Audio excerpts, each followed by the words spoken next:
নমস্কার, আমি অরিজিৎ ব্যানার্জি, একজন সেবি রেজিস্টার্ড স্টক মার্কেট বিশেষজ্ঞ।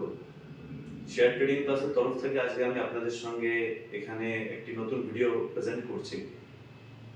আপনারা নিশ্চয়ই নোটিস করেছেন যে গতকাল নিফটি আর সেন্সেক্স অলমোস্ট 2% গ্যাপ আপ করেছিল এবং তারপরে সেন্সেক্স 68,865 এ ক্লোজ হয়েছে, যেটা কিনা 1,300 পয়েন্ট কালকে সেন্সেক্স বেড়েছে। নিফটিও বেড়েছে, নিফটিও 20,500 কে অলরেডি ক্রস করে গেছে। এটা কেন হয়েছে? রিসেন্টলি ইলেকশনের রেজাল্ট পাবলিশ হয়েছে, 3টে রাজ্যের ইলেকশনের রেজাল্ট। সেখানে এই মুহূর্তে যারা কেন্দ্রের সরকারে রয়েছে তারা জয়লাভ করেছে। তো সামগ্রিক মার্কেটে একটা বুলিশনেস এটার জন্য লক্ষ্য করা গেছে। তো এই সপ্তাহে আমরা কি কি ট্রেড নিতে পারি? আমি জেনারেলি সুইং ট্রেড প্রেফার করি। সুইং ট্রেড মানে হচ্ছে শর্ট টার্ম ডিউরেশনের জন্য যে ট্রেডগুলোকে নেওয়া হয় সেগুলোকে সুইং ট্রেড বলে।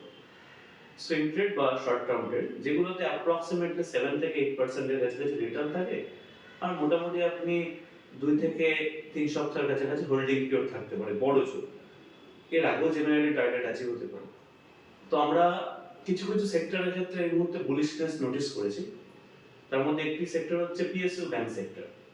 আপনি যদি নোটিস করেন, এর মধ্যে সেন্ট্রাল ব্যাংক অফ ইন্ডিয়া বা এসবিআই, পাঞ্জাব ন্যাশনাল ব্যাংক, এগুলোর মধ্যে হাইলি বুলিশ মোমেন্টাম নোটিস করা গেছে।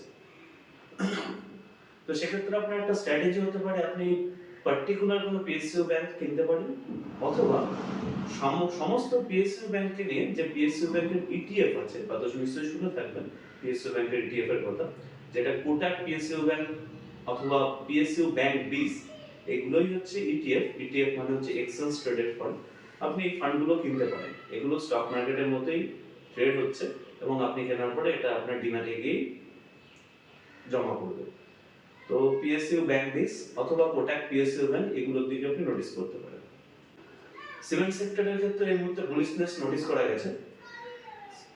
শ্রী সিমেন্টে আপনি ফলো আপ করতে পারেন। শ্রী সিমেন্টের দাম মোটামুটি 27,500 টাকার আশেপাশে চলছে। এই স্টকটাতে মোটামুটি 29,500 টাকা অবধি টার্গেট রাখা যেতে পারে।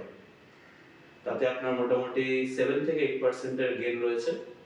এবং নট অনলি শ্রী সিমেন্ট, তাও র্যামকো সিমেন্টও আপনি দেখতে পারেন। এই স্টকটাও খুব শীঘ্রই একটা টেকনিক্যাল ব্রেকআউট নিতে চলেছে। যদি এই স্টকটা এই মুহূর্তে ওয়াচ লিস্ট রাখাই বেটার, ব্রেকআউট নেওয়ার পরে পার্টিসিপেট করা যায়। এছাড়াও আমরা আরো কিছু সুইং ট্রেডের জন্য স্টক সিলেক্ট করেছি এই সপ্তাহের জন্য। তার মধ্যে একটির নাম হচ্ছে প্রকাশ পাইপস। এটার এনএসই কোড পাবেন PPL। এই স্টকটা 430 এর আশেপাশে কেনা যেতে পারে, যেখানে টার্গেট থাকতে পারে 500 বা 500 এর উপরে। স্টপ লস দেবেন এটাতে 375 এর নিচে, এবং 15 থেকে 15 to 20% এর কাছাকাছি স্টকটা আপনি গেইন পেতে পারেন উইদিন নেক্সট 2 to 3 উইকস এর মধ্যে। একটা স্টকের কথা আলোচনা করব সেখানে আজকে, সেটা হচ্ছে Jammu and Kashmir bank. JNK bank বলে আপনি স্টক মার্কেটে এটা পাবেন। এই স্টকটার দাম 112 থেকে 114 টাকার আশেপাশে ঘোরাফেরা করছে এই মুহূর্তে। স্টকটাতে টার্গেট থাকবে 123 টাকার উপরে। 8 থেকে 10% এর একটা পসিবল রিটার্ন আপনি এখানে দেখতে পারেন। নেক্সট রয়েছে রেল বিকাশ নিগম লিমিটেড, যেটার এনএসই কোড হচ্ছে RVNL।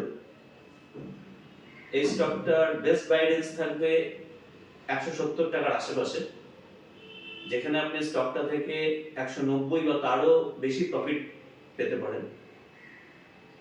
RVNL হচ্ছে দীর্ঘ সময় মোমেন্টামে চলা একটা স্টক, যেটা এই মুহূর্তে একটা মিডিয়াম টাইম ফ্রেমে কনসিডারেট করছে। এক্সপেক্টেড ব্রেকআউটের একটা পসিবিলিটিস রয়েছে RVNL স্টকটাতে। মোটামুটি আপনি 12 থেকে 14% এর কাছে রিটার্ন পেতে পারেন। অ্যাপ্রক্সিমেট হোল্ডিং পিরিয়ড থাকবে 2 উইকস বা তারও বেশি। আমরা এই শেয়ারগুলোর উপরে ট্রেড নিতে চলেছি।